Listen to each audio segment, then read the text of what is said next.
Hello viewers, welcome to our channel. నేను మీ చరణ్ పరిమి. కొత్తగా stock market scam, ఇందులో ఇరుక్కున్నది, ఈ స్కామ్ చేసింది ఎవరయ్యా అంటే అదానీ, సెబీ, అలాగే వీళ్ళిద్దరికీ తోడైన ప్రభుత్వ అధికారులు. సో ఈ ప్రభుత్వ అధికారులు ఎవరు, ఈ స్కామ్లో ఏ విధంగా వీళ్ళు బుక్ అయ్యారు, ఎందుకు దేశాన్ని భ్రష్టు పట్టించడానికి వీళ్ళు బయలుదేరారనేది చూద్దాం. అయితే ఈ స్కామ్ ఏంటంటే హిండెన్బర్గ్ అమెరికన్ షార్ట్ లిస్టింగ్ సంస్థ.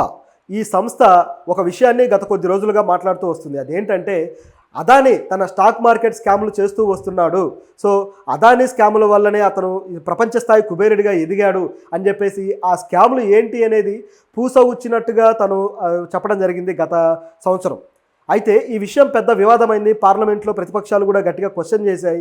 అదానీ మీద మీరు దర్యాప్తు వేయండి, ప్రతిపక్ష నాయకులందరి మీద, లేకపోతే బీజేపీని వ్యతిరేకించే ప్రతి ఒక్కళ్ళ మీద ఈడీ దాడులను, సిబిఐ దాడులను ఈ విధంగా చేస్తూ వచ్చారు కదా, ఐటీ దాడులు ఇవన్నీ చేశారు.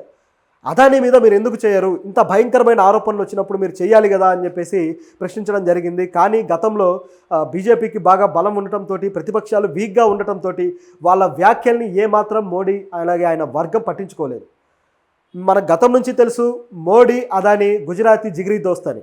సో వాళ్ళిద్దరి దోస్తీ ఎంత బలమైనదంటే గుజరాత్లో మోడీ గారు ముఖ్యమంత్రిగా ఉన్నప్పటి నుంచి కూడా ఆయన చాలా వాళ్ళిద్దరి మధ్య ఒక ఫ్రెండ్షిప్ ఉండేది. సో ఇద్దరు కలిసి మీటింగ్స్లో పాల్గొనటం కావచ్చు, వాళ్ళిద్దరి మధ్య మంత్రాలు జరుగుతుండేవి.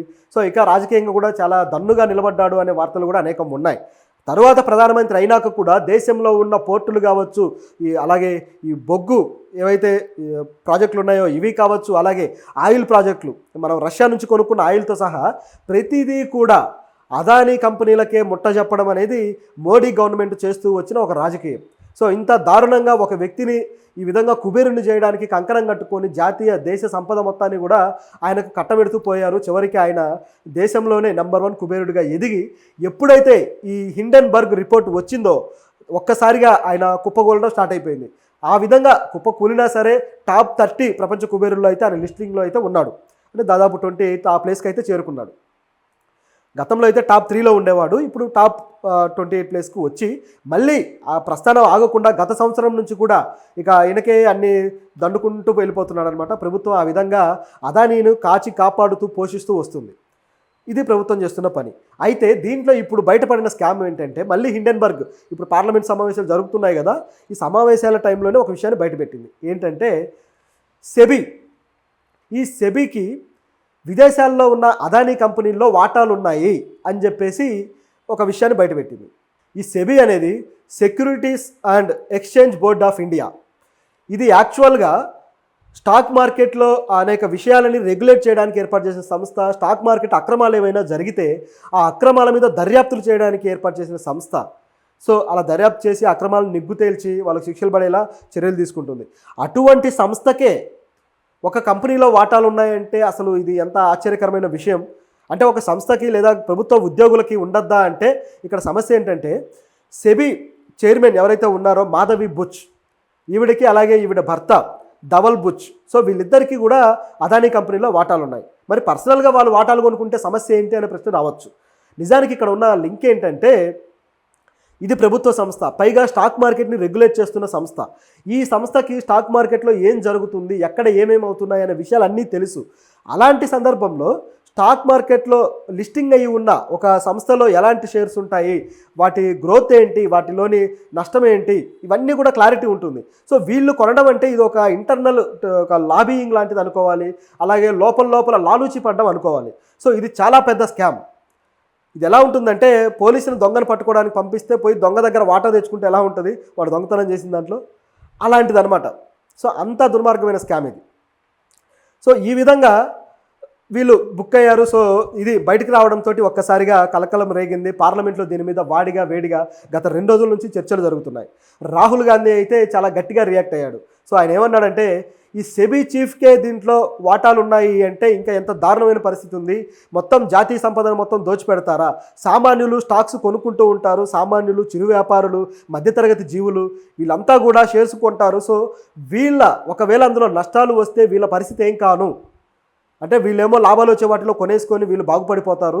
సో మరి సామాన్యుడు పరిస్థితి ఏంటి అని చెప్పేసి ప్రశ్నించాడు. ఇది చాలా మంచి ప్రశ్న.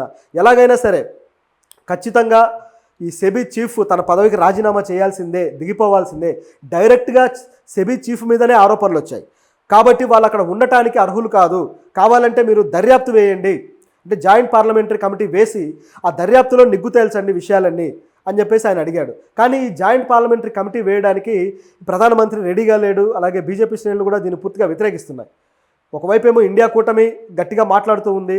కేవలం రాహుల్ గాంధీ మాత్రమే కాదు, కాంగ్రెస్ అధ్యక్షుడు మల్లికార్జున్ ఖర్గే కూడా 70 ఏళ్ల భారతదేశ స్వతంత్ర చరిత్రలో తన మిత్రుడిని కాపాడుకోవడం కోసం ప్రధానమంత్రి ఎంతకైనా దిగజారుతున్నారు, ఇది చాలా దుర్మార్గమైన విషయం అని చెప్పేసి ఖర్గే కూడా విమర్శ చేశారు.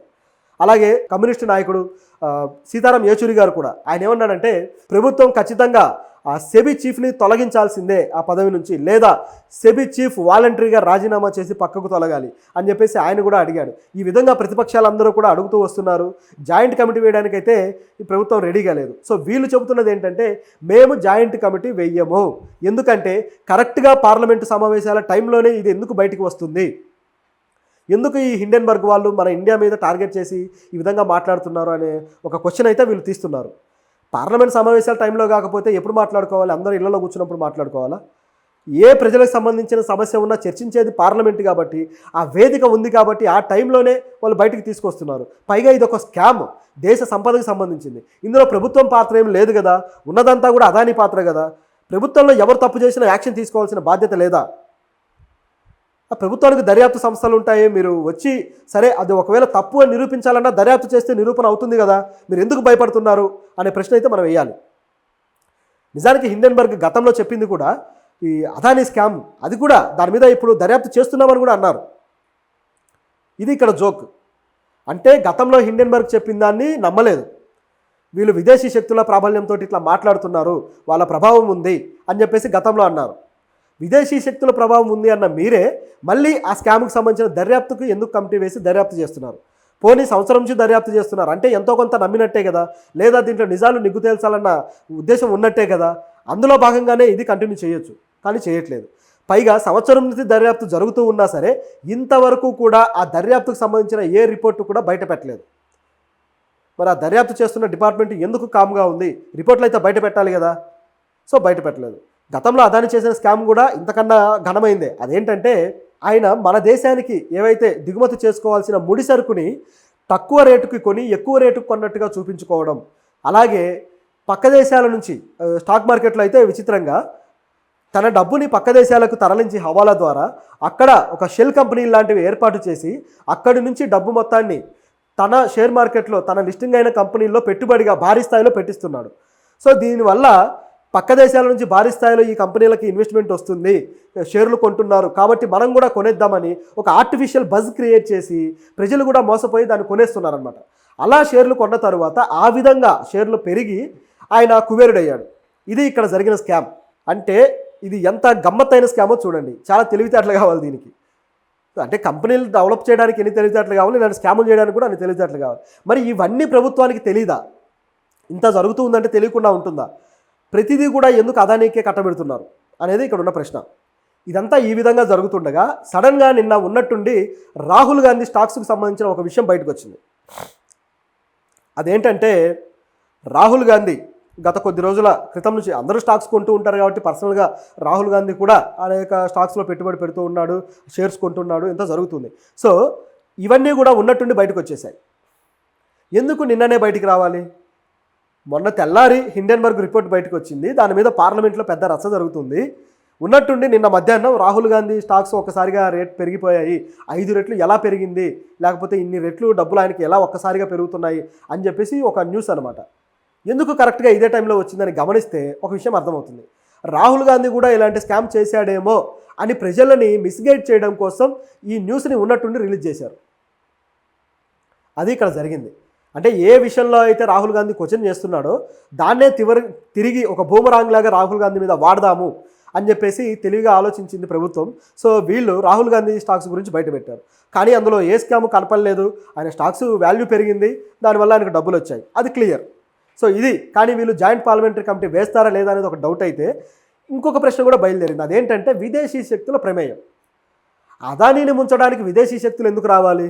పోనీ విదేశీ శక్తులు భారతదేశం మీద కుట్ర చేస్తున్నాయి అని చెప్పేసి ఆల్రెడీ కొన్ని గోధి మీడియా స్టార్ట్ చేసేసింది.